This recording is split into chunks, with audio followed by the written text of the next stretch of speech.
Cuando dependes de presuntos delincuentes, de chantajistas, de extorsionadores, de golpistas, cuando tu estabilidad es tan inestable porque dependes de mala gente, te pasan las cosas que le van a empezar a pasar a Pedro Sánchez y al gobierno socialcomunista. El mundo al revés. Los golpistas, independentistas, traidores y antiespañoles catalanes amenazan con retirarle ahora la estabilidad parlamentaria, gracias a la cual Pedro I el mentiroso, Antonio Sánchez, generalísimo Sánchez, lleva ya más de 3 años ostentando, que no detentando, pero de una forma muy poco decorosa, la presidencia del Gobierno de España.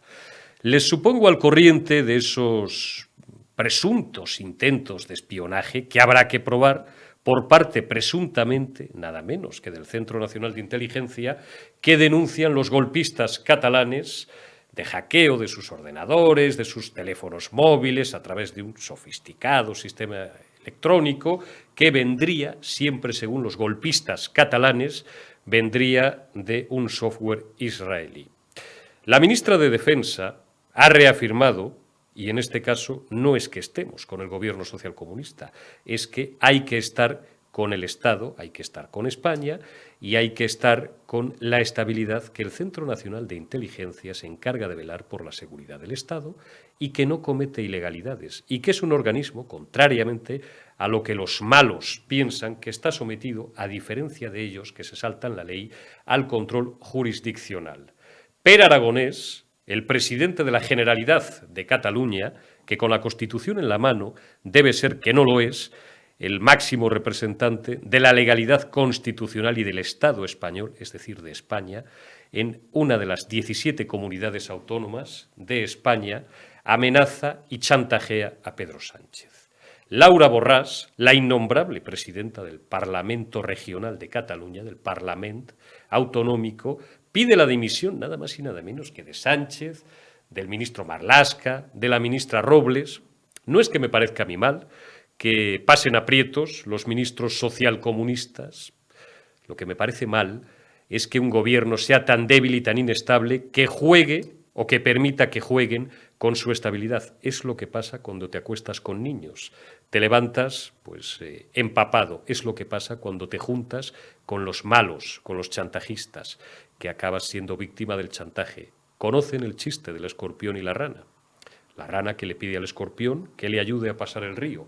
Y cuando están a punto de llegar, el escorpión le pica. Y la rana le dice, pero si me he portado bien contigo, ¿qué te he hecho? ¿Por qué me has picado? Hemos llegado a un pacto.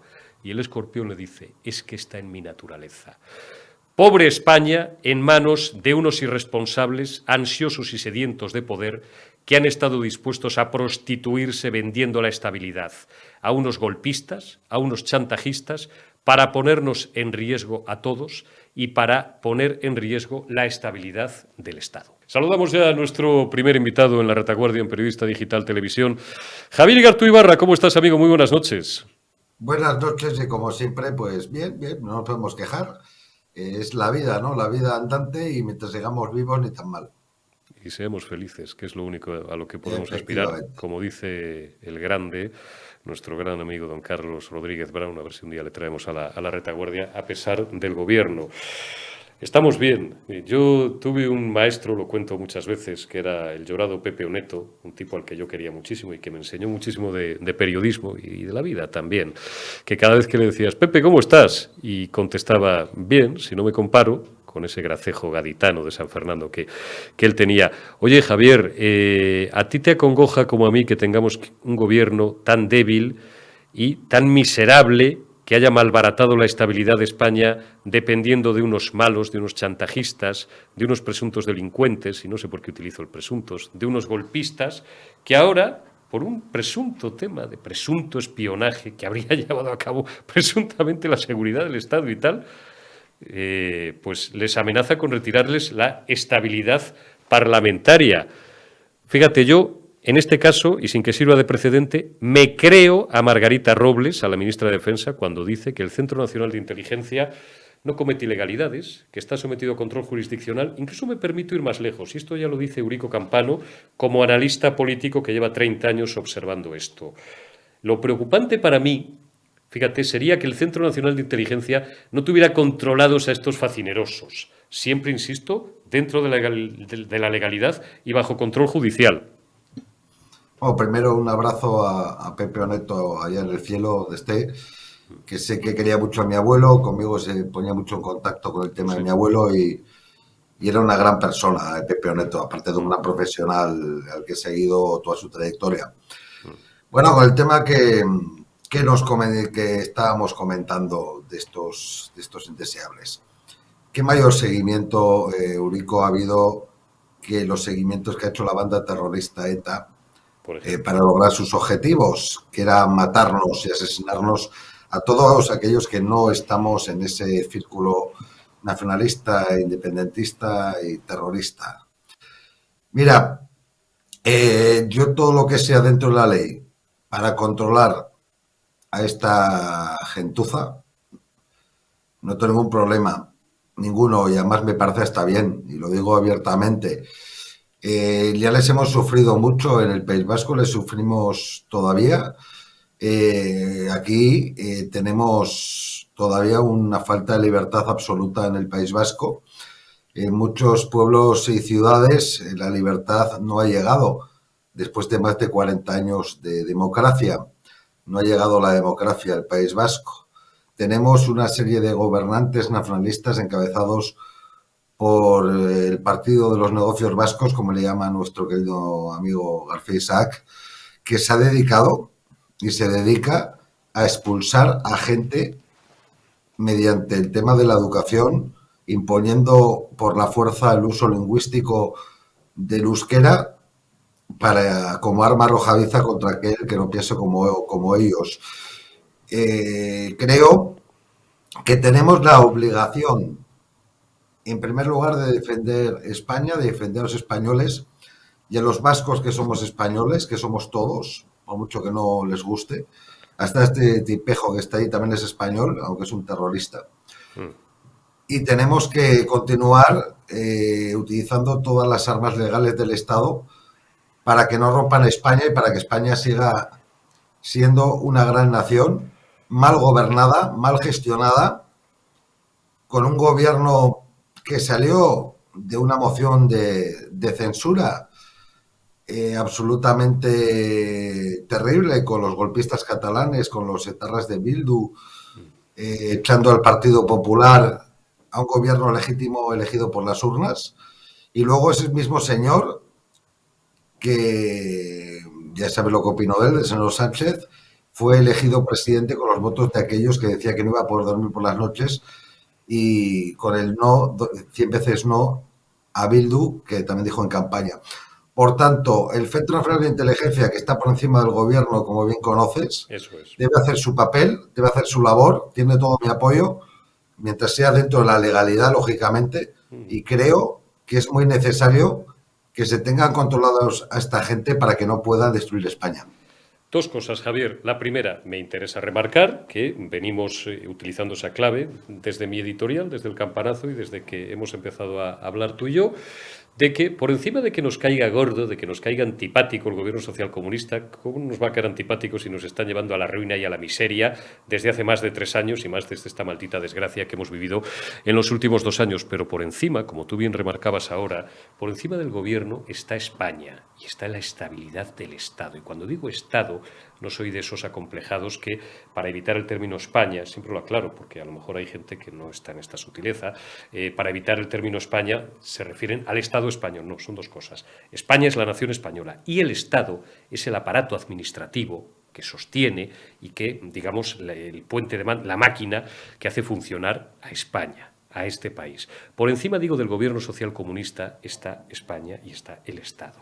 Para eso están las instituciones. Y en este caso, y solo en este caso, hay que creer, aunque nos cueste, por supuesto, al Centro Nacional de Inteligencia y al gobierno que lo respalda. He citado a la ministra Margarita Robles porque me parece de lo más respetable, entre comillas, de este gobierno, aunque solo sea por la envergadura del cargo que ocupa. Y yo, además, pues por el apellido que llevo, le tengo un especial respeto, aprecio y vinculación al estamento militar. Por tanto, para mí, cualquiera que alcance el rango de ministro de Defensa o ministra de Defensa merece todos mis respetos. Me interesa remarcar eso porque a lo mejor hay gente que le extraña que nos está... Claro, es que aquí la opción es ponerte del lado de un gobierno patético y pésimo y miserable, que es el que tenemos, pero bueno, que no deja de ser el gobierno de España, nos guste o no, o ponerte del lado de los delincuentes, claro.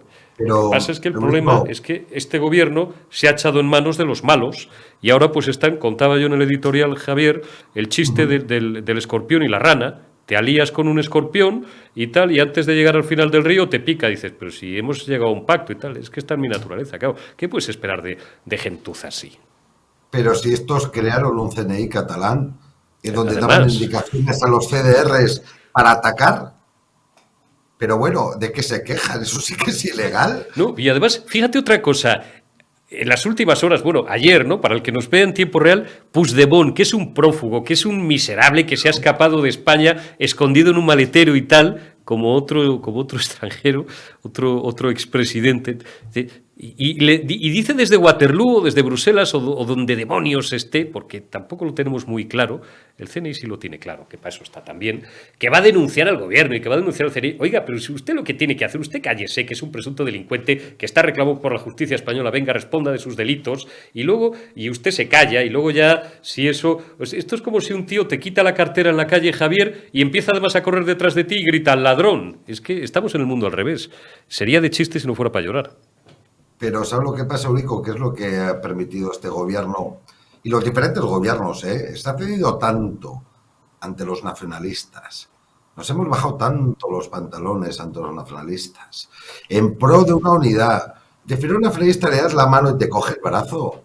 De verdad, yo soy un firme defensor de la concordia y de la transición, por supuesto. Además me considero medio abulense porque he vivido años ahí, tengo muchos amigos ahí. Es una tierra que la considero mi segunda casa, soy partidario de los torreznos y de la oreja, y todas estas cosas, sí, pero... Ahí tienes un punto muy castellano, que siempre me ha gustado. Sí, soy un poco castellano, he vivido ahí, he salido con una chica castellana muchos años, y soy medio de ahí, yo me considero medio de ahí, yo he vivido en Ávila muchos años y me he tragado sus nevadas como el que más. Pero estos señores...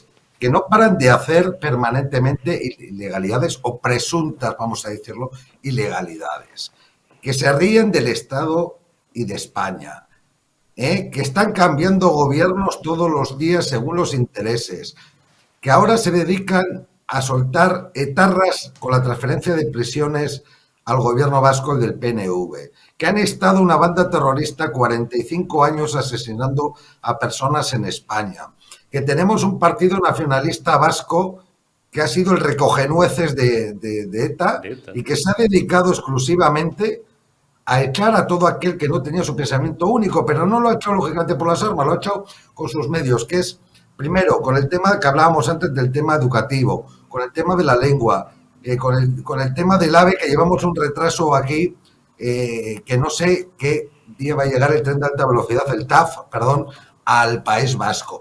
Esto quieren que sea una aldea de Asterix Obelix. Yo soy firme lector de Asterix Obelix, me encanta, pero yo no quiero que mi tierra, esta parte de España, sea Asterix Obelix, quiero crecimiento.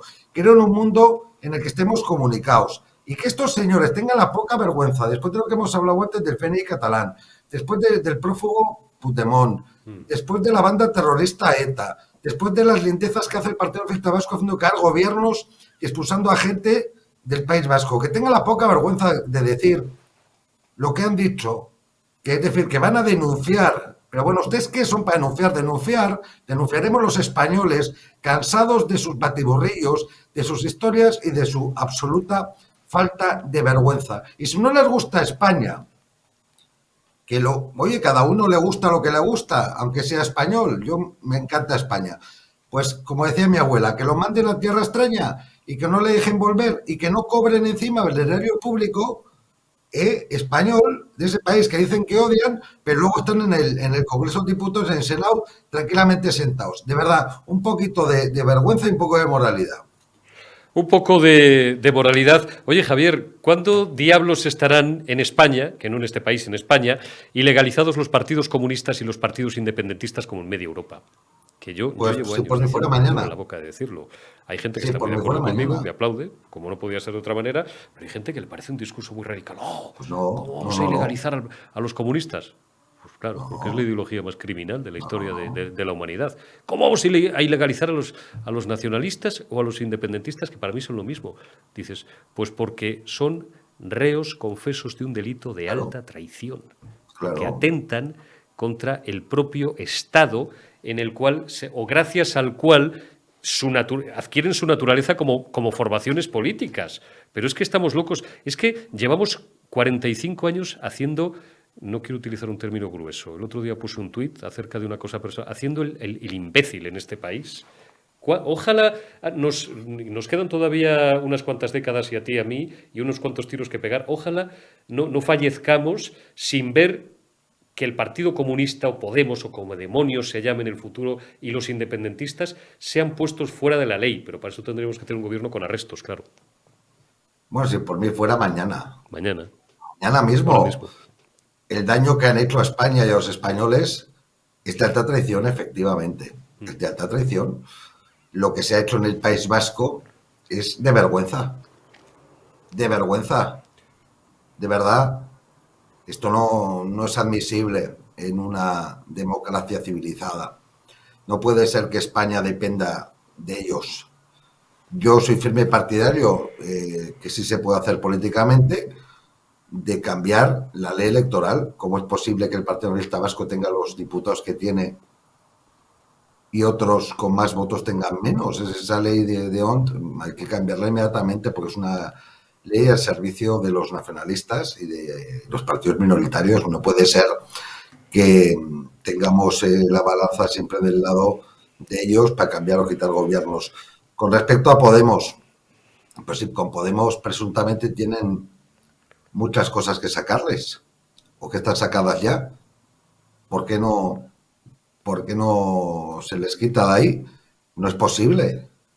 O no saben lo que es el comunismo, o no Sí, saben lo que perfectamente. sucede en Venezuela, o no saben lo que sucede en Argentina con el corralito. De verdad, mira, cuando te engañan una vez, la culpa es tuya. Cuando te engañan la segunda, perdóname, es al revés. Cuando te engañan una vez, la culpa es de quien te engaña. Cuando te engañan la segunda, la culpa es tuya. Y por tanto, nos estamos dejando engañar. Nos estamos dejando engañar, Eurico, y de verdad, si por mí fuera, mañana estarían ilegalizados todos los partidos que quieran romper España. Termino Mañana mismo. con una muy rápida, Javier. No sé si es mañana o pasado, se presenta, insisto, siempre para el que vea la retaguardia en tiempo real, pero bueno, jueves o viernes de esta semana se presenta un libro sobre Yolanda Díaz. Me han dado el título hace unas horas y no lo recuerdo ahora mismo, de un periodista de otro medio de comunicación, de signo político, bueno, pues de izquierdas y tal, ¿no? Me supongo que a lo mejor es una cierta agiografía del personaje, es decir, es un libro construido a mayor gloria y tal, presupongo, no lo he leído, las cosas como son. Pero me decía esta mañana un compañero, que ya está retirado felizmente de este barro periodístico, que hay algunos días que esto cuesta, de verdad, créanme. Y tú lo sabes bien, Javier, porque hablamos mucho tú y yo en privado. Que cuenta una anécdota, por lo visto estaba Yolanda Díaz, y además lo cuentan así, sí, como para humanizar al líder, ¿no? Porque hay muchos que están trabajando para que el sustituto de Pedro Sánchez no sea Feijóo, sea Yolanda Díaz. Ya vamos a ver, sería la mayor catástrofe. Bueno, que tuviéramos la primera presidenta del gobierno de España, comunista, ya ahí sí que te digo, a patriota no me gana nadie, pero nos íbamos tú y yo a vivir a Portugal. Que está limpiando los cristales en Ferrol, es que lo cuenta así, por lo visto el compañero, y le llama a Pablo Iglesias para decirle que va a firmar un pacto con el PSOE, con Pedro Sánchez, y que la va a hacer ministra, y que va y tal, y no sé qué, y la otra prácticamente le cuelga el teléfono, ya te van a engañar otra vez y tal. Tú fíjate la confianza que se tienen estos pájaros entre ellos. Podemos, cuando todavía estaban cocinando lo que luego fue el pacto ese de los botellines, el pacto infecto, temía que los socialistas le engañaran, y mientras tanto los españoles, pasando hambre en algunos casos, un 20% de la gente al borde de la pobreza real, y estos tíos en sus batallas y en sus movidas de poder despreciando la realidad miserable en la que nos han sumido y riéndose de todos nosotros, Javier. Pero ¿sabes lo que pasa? Que algunos han comprado ese discurso de la izquierda, Claro. tienen ese complejo esa izquierda que quiere ganar una guerra civil que perdieron, gracias a Dios, y lo digo así de claro, que perdieron ellos porque ahora van de santos por la vida, pero en una guerra no hay santos ninguno, pero la izquierda tampoco, ¿eh? La izquierda tampoco. Y dejemos de comprar su discurso, que hay mucho y no nos da tiempo en estos minutos que tengo. Pero de verdad, si queremos que este país crezca, que este país vuelva a ser lo que era, bueno, lo que era no, porque ya el imperio no lo vamos a recuperar, hay que echar a la izquierda democráticamente inmediatamente. Está claro. Inmediatamente, ni Yoli Tenacillas, ni Pedro Sánchez, ni nadie. Yoli Tenacillas, que ha pasado de ser una mujer normal, como puedo ir yo, que voy con sudadera, a ir con unos vestidos que le gustaría a mi mujer tener. De verdad, eso es el comunismo, tengo yo y tú al barro. Por tanto, es muy peligroso que gane Yolanda Díaz, creo que no va a ganar, es muy difícil. Esperemos yo espero que gane Vox, de verdad, lo digo así de claro, y esperemos que el Partido Popular despierte de su letargo. Hoy ha hecho buenas propuestas económicas Feijóo, Sí, la verdad, de ellas, muy buenas, pero espero que despierten y se quiten sus complejos frente a la izquierda, porque somos necesarios todos los que queremos echar a Pedro Sánchez. Está claro. Don Javier Igarto Ibarra, amigo, gracias como siempre por tus análisis y tus opiniones. Un placer tenerte en Periodista Digital en La Retaguardia. Cuídate y hasta la semana que viene. Un abrazo. Un abrazo. Invocamos ya la recta final de esta retaguardia en Periodista Digital Televisión y lo hacemos esta noche con un invitado de excepción, Javier Morillas, es su nombre, él es catedrático de Economía Aplicada de la Universidad San Pablo CEU. Javier Morillas, muy buenas noches. ¿Qué tal? Buenas noches, encantado. Encantado y un placer y un honor el siempre, recordar viejos tiempos. En Periodista Digital, recordar viejos tiempos, os cuento una claro vez, a veces sí. Me permito estas pequeñas licencias personales con vosotros, una pequeña anécdota. Yo a Javier Morillas le conocí hace más de 30 años porque fue mi profesor de economía en el CEU y después hemos seguido siendo grandes amigos. Es uno de nuestros catedráticos más prestigiosos y con él vamos a hablar. Con Javier se puede hablar de cualquier cosa, de política, de geoestrategia y, por supuesto, evidentemente de economía. Hoy es el día en el que el nuevo presidente nacional, desde hace unas semanas, del Partido Popular, Alberto Núñez Feijóo, ha verbalizado, ha presentado a los medios y a la opinión pública su propuesta económica, una propuesta muy ambiciosa de rebaja fiscal, Javier, entre 7.500 y 10.000 millones. Podemos detallarla técnicamente para tampoco entrar en el detalle más fino, pensando en la audiencia. Rebaja de IVA, rebajas sustanciales en el IRPF para rentas inferiores a los 40.000 euros. Sobre todo nos interesa el aire general, como digo yo, el aire político de esta propuesta económica, que es no tocar el gasto social, ha enfatizado mucho Núñez Feijóo, sino simplemente devolver a los españoles un sobreesfuerzo fiscal que este gobierno socialcomunista les está pidiendo desde hace mucho tiempo. Bueno, yo creo que es una propuesta muy realista porque la mayor parte de los gobiernos de la Unión Europea, para defenderse de la crisis, precisamente lo que han hecho es intentar reducir esa carga fiscal del ciudadano, ¿no? El gobierno español era el único que iba a contracorriente. Hasta el gobierno portugués, que mucho tiempo pues prácticamente el presidente Sánchez se asemejaba con él, tenía una gran relación, pues siendo un gobierno también de coalición, muy complejo, etcétera, socialista igualmente, pues ha traído gran parte de inversión española y muchos residentes españoles ahora lo son, residentes en Portugal, en toda la línea de la frontera que no es pequeña, ¿no?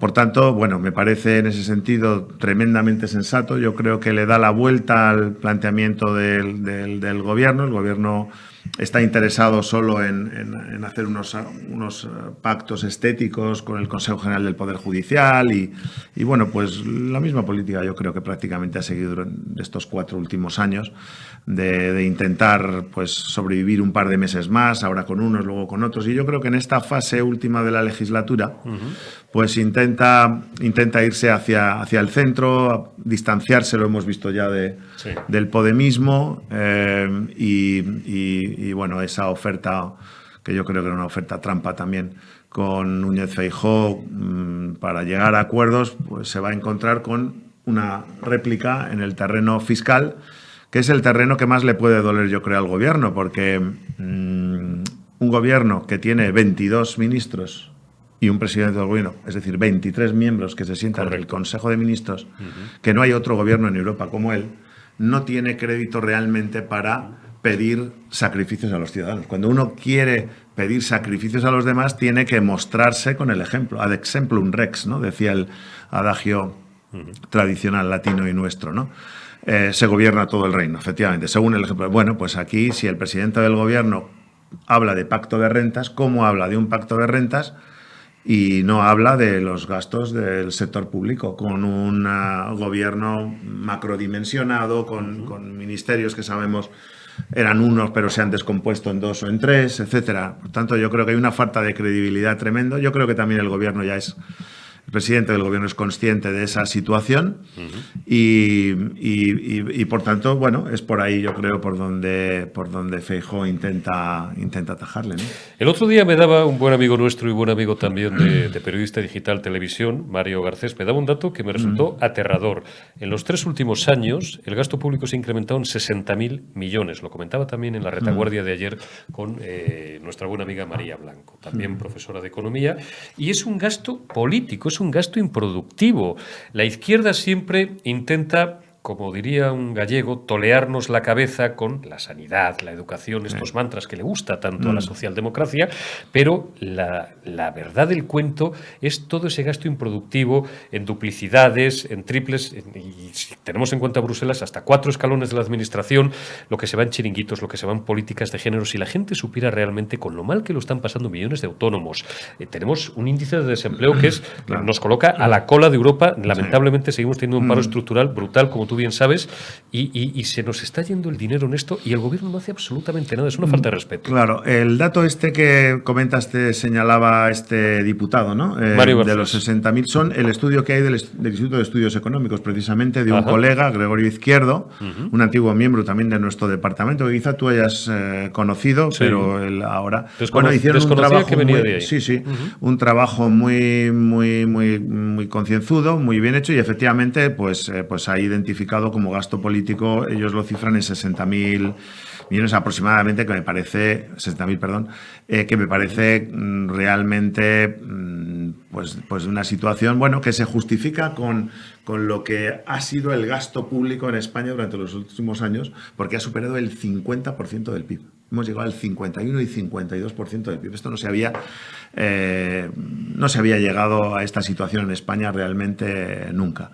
Con lo cual, bueno, hemos escalado a unos niveles de déficit que se sostienen porque tenemos, como sabemos, el Banco Central Europeo que compra la deuda, pero ya hay una notificación de la propia gobernadora del Banco Central Europeo que a partir de junio ya se va a dejar de comprar esta deuda. Y subirán los tipos. Con lo cual, lógicamente, pues ya hay que colocar la deuda en el mercado. Y pensemos que un país como Portugal tiene en estos momentos una prima de riesgo que es inferior a la española. O sea, esto es una cosa que es realmente para hacérselo mirar. Yo creo que nunca la economía portuguesa ha tenido una prima de riesgo inferior a la nuestra. Siempre ha estado muy por encima. No me puedo creer que Nadia Calviño no sea consciente de esto.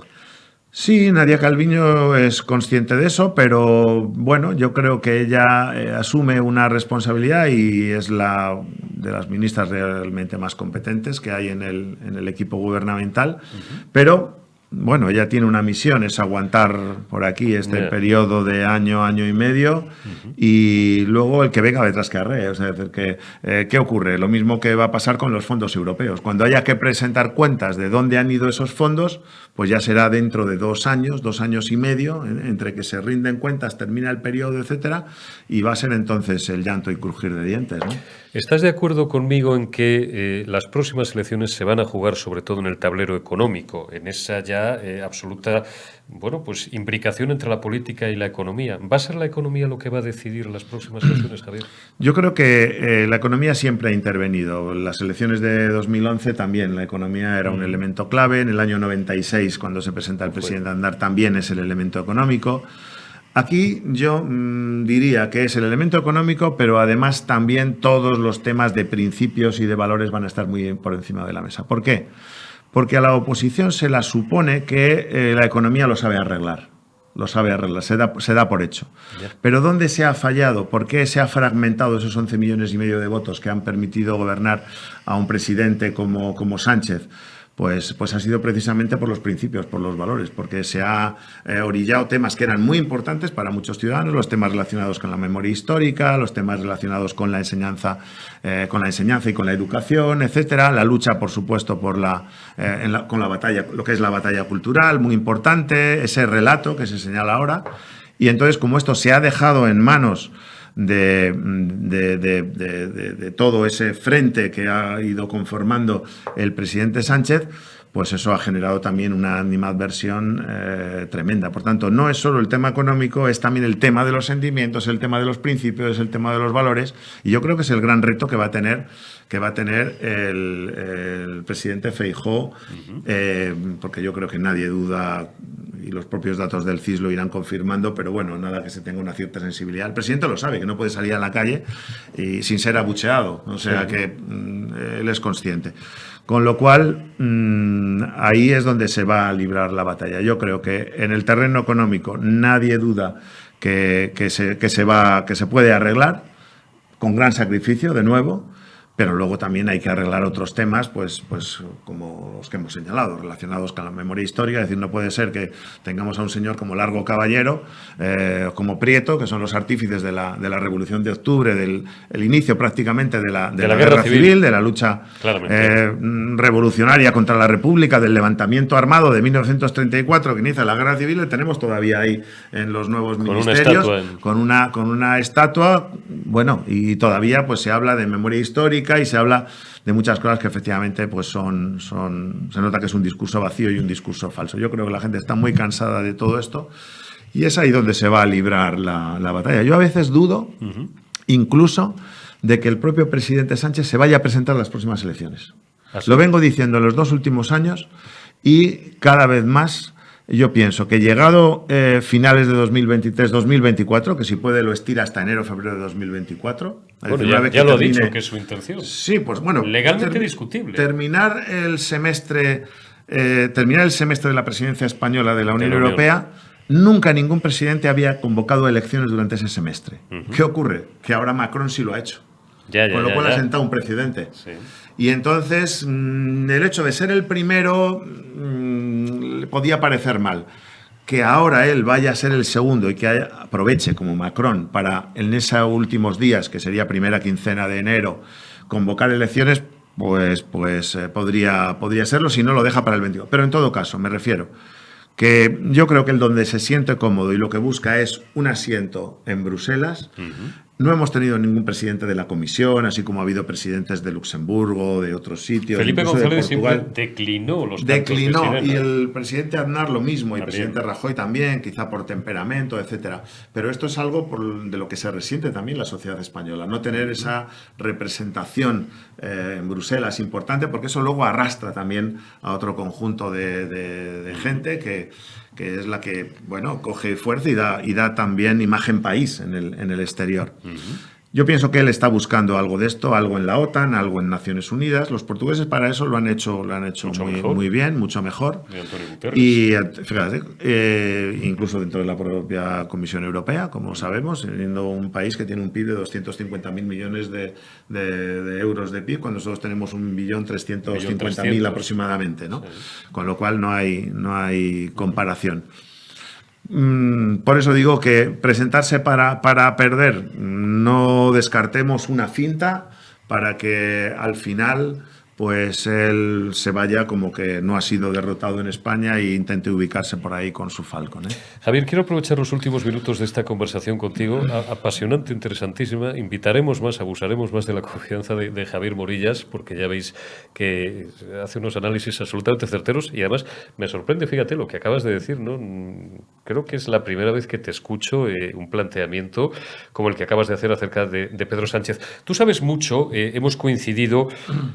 Yo creo que, en fin, cualquiera que tenga 2 dedos de frente en la torpeza, por ser muy suave en la calificación de la dirección, si es que se puede calificar como tal, de la política exterior española, la bajada de pantalones ante Marruecos, el lío que tenemos con Argelia. Tú sabes mucho de las implicaciones económicas que tiene este desaguisado que han organizado los socialcomunistas, cabreando a los argelinos, que no es que nos vayan a encarecer el gas, es que nos van a cerrar el grifo definitivamente, genuflexos y arrodillados ante Marruecos. Tenemos muchos intereses en cuanto a balanza comercial y en cuanto a energía. ¿Qué implicaciones puede tener esto con carácter inmediato inmediato, es decir, a corto y a medio y a largo plazo? Mira, yo primero tengo que decirte que tengo un gran cariño por José María Álvarez, fue alumno mío en la escuela diplomática, le dirigí la tesina que la hizo sobre diplomacia económica, que fue luego el tema que eligió precisamente Sánchez. A mí me llamó mucho la atención por el tema que eligió. Nosotros habíamos definido en la escuela diplomática, cuando estaba Piqué de ministro de Exteriores, que decía que bueno, las embajadas lo que tenían que hacer era traer negocio para España, crear empleo en el interior, traer divisas, tal. Y definimos la diplomacia como la otra intervención del Estado en el mercado. Sí. Por eso, cuando Pedro Sánchez habla conmigo sobre su tesis, y le recomendamos algunas cosas que habíamos escrito en Información Comercial Española, etcétera, no volví a verle después de aquella vez. Incluso me llamaron José María Olmo y otros compañeros. Oye, Javier, pero tú le dirigiste al tesis. No, yo no le dirigí. Yo sí, estuve hablando con él, lo orienté tal. Pero estuviste en su tribunal. No, tampoco. No me volvió a llamar tampoco. Pero te copió. Digo, mira, a mí sí me ha copiado. Me ha citado y empieza con una cita mía. Esto Javier Negra además lo recogió, que fue uno de los que localizó la tesis ahí, muy curioso. Entonces de él no tengo nada que decir. Bueno, sí sabía que iba a ser ministro de Exteriores, porque habiendo hecho la tesis, lo primero que hizo fue coger y llevársele al gabinete que tenía en Moncloa. Y efectivamente, pues la primera que pudo le puso de Exteriores. Yo creo que esto es una decisión muy personal del presidente Sánchez, llevado también por lo mismo, por un pronto poco meditado, que no ha consultado ni con su partido, ni con la gente del ministerio, ni con la gente de ningún lugar, que por lo mismo, pues yo creo que va a tener unas patas muy cortas, porque, algunos amigos, incluso franceses, que esto lo siguen mucho, estaban interesados. Bueno, pero ¿esto qué fondo tiene? Que Francia tiene una gran relación con Marruecos, ¿no? Claro. Y estaban interesados si esto es una cuestión que va a arrastrar a la opinión pública. No, ni va a arrastrar a la opinión pública. La opinión pública tiene un compromiso, que es el compromiso que hay con Naciones Unidas de una antigua colonia, que tenía que haberse realizado un referéndum de autodeterminación, que no se realiza en su momento, porque coincide con la transición. Recordemos que incluso Franco quiere declarar la guerra a Marruecos, por supuesto quiere que se organice, que le dé la independencia al Sáhara el 12 de octubre, lo mismo que se había dado la independencia a Guinea Ecuatorial un 12 de octubre. O sea, sí. Si en ese momento los acontecimientos se desarrollan de otra forma, podríamos tener un país de habla española en África, lo mismo que Guinea, con la independencia del 12 de octubre y no se había hablado más. Bueno, las cosas rodaron de otra forma y efectivamente Arias Navarro deciden que ceden la administración, que luego se ha demostrado que tampoco se cede, porque ante Naciones Unidas se sigue teniendo la administración, la potencia administradora sigue siendo España, sigue siendo la que tiene la responsabilidad de la descolonización. Recordemos que se entrega a Marruecos una parte, la otra a Mauritania. Al final, Mauritania, el Polisario, dinamita la red de ferrocarril de Fos-Boucra, ataca la parte más débil, que era Mauritania, y Mauritania cede. Y, por tanto, Marruecos ocupa ya toda la zona sur del Sáhara. Y esa es la situación con el Plan Baker, que, por cierto, ahí tuvimos una cierta participación, porque todos los archivos del Instituto Nacional de Estadística eran los que contenían las fichas para las votaciones, ¿no? Sí. Cuando se decían, ¿cuántos tienen que votar? Y Marruecos decía, no, tenemos 900.000 personas. Bueno, pues no. Le demostramos en Naciones Unidas, yo estuve 4 veces en Naciones Unidas en el Consejo General en el año 2004 y anteriores, pero esto había sido con el Plan Baker antes, que haciendo una proyección de poblaciones futuras con las fichas que existen en el Instituto Nacional de Estadística y los datos, población en el Sáhara no había más de 250.000 personas. Por tanto, Marruecos podía ahorrarse esos 800.000 que quería meter de clavo, que claro, sabía el resultado ya de antemano. Con ese censo hemos perdido y por tanto tenía un país independiente que no quería tener. Por eso es por lo que no se ha celebrado el referéndum. Entonces, que ahora mismo salga por esta situación, encima enemistándonos con Argelia, que yo no digo que no haya que tener ni mayor amistad ni enemistad con uno que con otro, porque son nuestros 2 primeros clientes en África y los 2 buenos pagadores, etcétera. Uno con unas importaciones más diversificadas, el caso de Marruecos, y el otro unas importaciones que están monoconcentradas en los Gas. hidrocarburos. Pero que efectivamente lo que tenemos que mantener es buena relación con los dos, pero no dejarnos desequilibrados y tener la necesidad de estar halagando a uno para contentarle mientras enemistamos al otro y viceversa. Eso no lo hace una potencia como España, ni lo debe hacer, ni es el papel que nos corresponde. Y ahora, pues efectivamente vemos cómo Italia va a ser uno de los principales receptores del gas argelino, claro. Y vamos a ver cómo esto evoluciona, porque no tiene ninguna buena pinta. Encima... Tenemos suspendida una RAN, que es una reunión de alto nivel, desde diciembre de 2020 con Marruecos, Sí, por ejemplo. bueno, ahí se mueve todo a instancias del sultán de Marrakech y el Matchen. Recordemos que el Matchen era el almacén, porque era una corte itinerante que se recorría Marruecos, pues haciendo levas de toda la que había producción de cereales locales y de lo poco que iba arrampando a la población del país, ¿no? Pero es que además no ha habido ninguna contraparte, es decir, que no hay ninguna seguridad para las ciudades españolas en el norte de África, no hay ninguna delimitación de las aguas, cuando tenemos que trazar ahí una mediana y hay un rico banco pesquero que es de los más importantes del mundo y tenemos unas concentraciones también de ferromanganeso, de cobalto, de telurio en todas las aguas marinas de Canarias y alrededor. Con un potencial tremendo y, bueno, pues todo eso está en el aire. Y se ha cedido la principal baza, porque con Marruecos la única baza que tenemos es bueno, ser un poco fiel a nuestros compromisos, ¿no? A la gente que ha tenido documento nacional de identidad español y con los compromisos universales que se vienen manteniendo desde el año 76. Pero la circunstancia es esta, ¿no? Pero bueno, lo vemos el abandono en otros muchos terrenos. ¿Qué me dices de la minería, por ejemplo? Nosotros podíamos ser un país que fuera no autosuficiente, pero sí con un grado de autoabastecimiento muy potente con el gas esquisto. Y se ha prohibido la explotación del gas esquisto, cuando tenemos que estar importando ahora gas de Estados Unidos, que se ha convertido ya en un país autosuficiente. Precisamente por eso. Ese es uno de los grandes hándicaps de España, nuestra dependencia total energética. Energía, bueno, es que esto de la isla energética se la ha sacado ahora también el presidente. Sí. Esto, a ver, esto es otro globo que hay que pinchar. Es decir, España es una isla energética, sí, como la es Italia, como la es Malta, como la es Chipre, como la es Grecia, como la es Irlanda. No, eso no es ningún secreto. Y nuestra dependencia es muy alta, 81%, pero como la de Italia, que también tiene las conducciones que le vienen del norte de África y de Libia, etcétera. Bueno, pero de ahí que se deduce. De ahí lo que se deduce es que tienes que poner toda tu potencia de fuego al servicio de la economía. Y las minas de tu país y los recursos mineros. ¿Cómo es posible que la explotación de uranio, por ejemplo, de wolframio, ahora están prohibidas? Que no podamos desarrollar el almacenamiento de residuos, lo que era el almacenamiento de Villar de Cañas, por ejemplo, para los residuos nucleares. Y más de un 27% de nuestra electricidad que venía de origen nuclear y estamos pagando a Francia todos los días por el almacenaje, transportando residuos radiactivos por nuestras carreteras para almacenar en Francia. ¿Una imposición más de la extrema izquierda a la que ha cedido este gobierno? Bueno, totalmente. Desde los años 80, si es que el lobby friki verde. Claro, pero si es que no ha tenido, realmente es que no ha tenido ningún mérito. Esto que ha hecho este presidente, lo podía haber hecho el presidente González en el año 96.